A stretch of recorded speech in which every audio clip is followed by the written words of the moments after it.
مسکراہٹ خوبصورتی کی علامت ہے اور خوبصورتی زندگی کی علامت ہے۔ مایوس وہ ہوتا ہے جو اللہ پر یقین نہیں رکھتا، اور محروم وہ ہوتا ہے جو اللہ کی نعمتوں کا شکر ادا نہیں کرتا۔ اگر ایک ہارا ہوا انسان ہارنے کے بعد بھی مسکرا دے تو جیتنے والا اپنی جیت کی خوشی کھو دیتا ہے۔ وہ تمانچہ جو خلوص کے بدلے پڑے انسان کو بدل کر رکھ دیتا ہے۔ اولاد کی تکلیف سب سے اذیت ناک تکلیف ہے۔ اللہ سب کی اولاد کو روحانی، ذہنی اور جسمانی تکلیف سے محفوظ رکھے اور ہر ماں کی گود بھری رہے، آمین ثم آمین۔ واصف علی واصف رحمۃ اللہ علیہ فرماتے ہیں، خطرات کے باوجود زندگی وقت سے پہلے ختم نہیں ہو سکتی، اور احتیاط کے باوجود زندگی وقت کے بعد قائم نہیں رہ سکتی۔ جب دل دکھتے ہیں تو زبانیں خود ہی بند ہو جایا کرتی ہیں۔ خود کو وقت دینے والے کبھی تنہا نہیں رہتے۔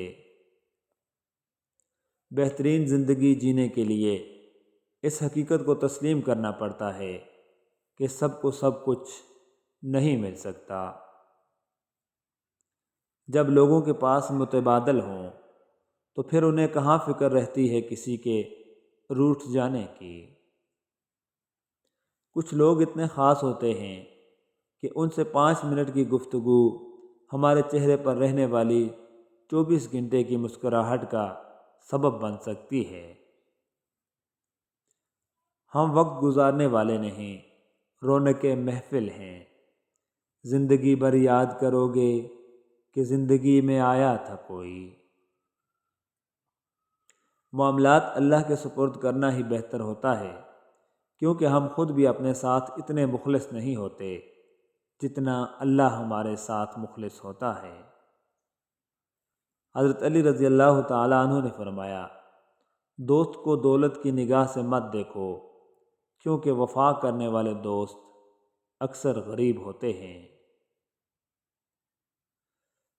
دوست کے ساتھ اس نمک کی طرح رہو جو کھانے میں دکھائی نہیں دیتا، لیکن اگر نہ ہو تو اس کی کمی بہت محسوس ہوتی ہے۔ صرف قرآن پاک ہی وہ سچا دوست ہے جو قبر میں بھی آپ کا ساتھ دے گا۔ کچھ لوگ اپنے آپ کو انسان نہیں فرشتہ سمجھتے ہیں اور پھر کام بھی فرشتوں جیسے ہی کرتے ہیں، جیسا کہ دوسروں کی برائیوں اور گناہوں کا حساب رکھنا۔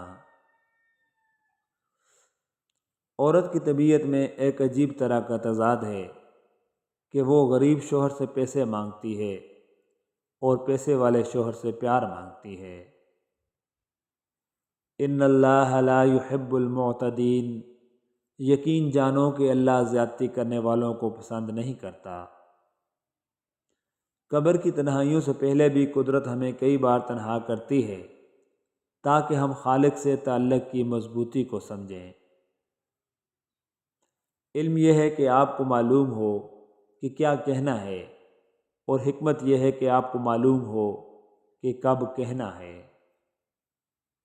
تعلیم کی کمی کو تربیت اچھی طرح ڈانپ لیتی ہے، مگر تربیت کے شگاف کی کمی کو تعلیم کبھی پورا نہیں کر سکتی۔ رشتے اگر بکھر جائیں تو آگ لگانے والے بڑھ جاتے ہیں۔ تمہیں مشکل میں ڈالنے سے پہلے وہ تمہیں مشکل سے نکالنے کا وسیلہ بناتا ہے۔ بے شک آخر کار وقت مٹی ڈال دیتا ہے چاہتوں پر، ماضی پر، خواہشوں پر، اور سب سے بڑھ کر رشتوں پر۔ اچھے اخلاق میں میٹھا بولنا ہی نہیں بلکہ کڑوی بات کو برداشت کرنا بھی شامل ہوتا ہے۔ محبت کیا ہے؟ سمجھو تو احساس، دیکھو تو رشتہ، کہو تو لفظ، چاہو تو زندگی، کرو تو عبادت، نبھاؤ تو وعدہ، اور اگر مل جائے تو جنت۔ ہر بات دل سے لگاؤ گے تو روتے رہ جاؤ گے، جو جیسا ہے اس کے ساتھ ویسا بننا سیکھو۔ دکھ، درد، تکلیف اگر اللہ کی ناراضگی ہوتی تو یہ نبیوں کو نہ ملتی۔ یہ نعمت ہے جو اللہ کا راستہ دکھاتی ہے۔ حسد کا کوئی علاج نہیں، کیونکہ آپ اللہ کے فیصلوں پر اعتراض کرنے کی جسارت کر رہے ہوتے ہیں۔ اس لیے حسد کے کینسر سے نجات کا واحد ذریعہ توبہ اور استغفار ہے۔ جب آپ وصیت نامہ لکھنے بیٹھو گے تو آپ کو پتہ چلے گا کہ وہ واحد شخص جس کا مال میں کوئی حصہ نہیں، وہ آپ خود ہیں۔ اس لیے جتنا ہو سکتا ہے اپنی زندگی میں آخرت کے لیے ذخیرہ کر لیں۔ طاقت رکھتے ہوئے بھی معاف کرنا، شرمندہ نہ کرنا اور بھول جانا اللہ کے مقرب ہونے کی دلیل ہے۔ مولانا رومی رحمۃ اللہ علیہ فرماتے ہیں، عاشق کی عید محبوب کا دیدار ہے، اور یہ دیدار اسے دنیا میں 2 مرتبہ نصیب ہوتا ہے۔ پہلی بار جب اس کی میں مرتی ہے، اور دوسری بار جب وہ خود مرتا ہے۔ اور فرماتے ہیں، سچائی کے بہت سے راستے ہیں، مگر میں نے جو راستہ چنا وہ محبت کا راستہ ہے۔ انسان کبھی اپنے اندر جھانک کر دیکھے تو نفس کی آلائشوں کا ڈھیر لگا ہوا ہے۔ کبھی ان غلاظتوں کو روح سے جدا کرنے میں وقت لگائے تو اسے دوسروں کے عیبوں کو دیکھنے کا موقع ہی نہ ملے۔ 3 چیزیں اپنی روزمرہ کی زندگی میں شامل کر لیں، آپ کی اور دوسروں کی زندگی خوبصورت ہو جائے گی۔ نمبر 1، تنقید سے پہلے تحقیق۔ نمبر 2، الزام سے پہلے ثبوت۔ اور نمبر 3، اختلاف سے پہلے دلیل۔ مشکل زندگی کا راز۔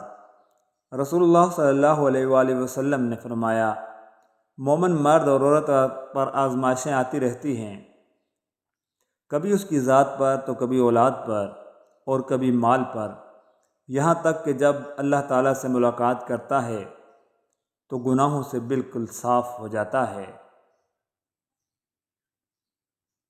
دنیا ایک دریا ہے جس کے مسافر لوگ ہیں، جس کا کنارہ آخرت اور جس کی کشتی تقویٰ ہے۔ اپنی توانائی دوسروں کو وضاحتیں دینے میں ہرگز ضائع نہ کریں، کیونکہ لوگ وہی سننا پسند کرتے ہیں جو ان کی سماعتوں کو اچھا لگے۔ زبان سے معاف کرنے میں وقت نہیں لگتا، مگر دل سے معاف کرنے میں عمریں بیت جاتی ہیں۔ کسی اندھیر بستی کے ہم بھی تھے چراغ کبھی، کسی خوشگوار چمن کے ہم بھی تھے گلاب کبھی۔ حضرت علی رضی اللہ تعالیٰ عنہ فرماتے ہیں، جسے اپنی عزت عزیز ہو وہ لڑائی جھگڑے سے کنارہ کش رہے۔ اپنی روح کو اللہ تعالیٰ کا ذکر سنایا کرو، تمہارا وجود دن بدن نکھرتا جائے گا۔ سچے رشتوں کی خوبصورتی ایک دوسروں کی غلطیوں کو برداشت کرنے میں ہے، کیونکہ بنا خامی کا انسان تلاش کرو گے تو اکیلے رہ جاؤ گے۔ اچھا رشتہ گلاب کی طرح ہوتا ہے، جسے ہم توڑ بھی نہیں سکتے اور چھوڑ بھی نہیں سکتے۔ توڑ لیا تو مرجھا جائے گا، چھوڑ دیا تو کوئی اور لے جائے گا۔ صرف ہاتھ سے ہی نہیں، الفاظ بھی سہارا بنتے ہیں۔ جہاں ہاتھ نہ پکڑ سکیں وہاں لفظوں سے تھام لیا کریں۔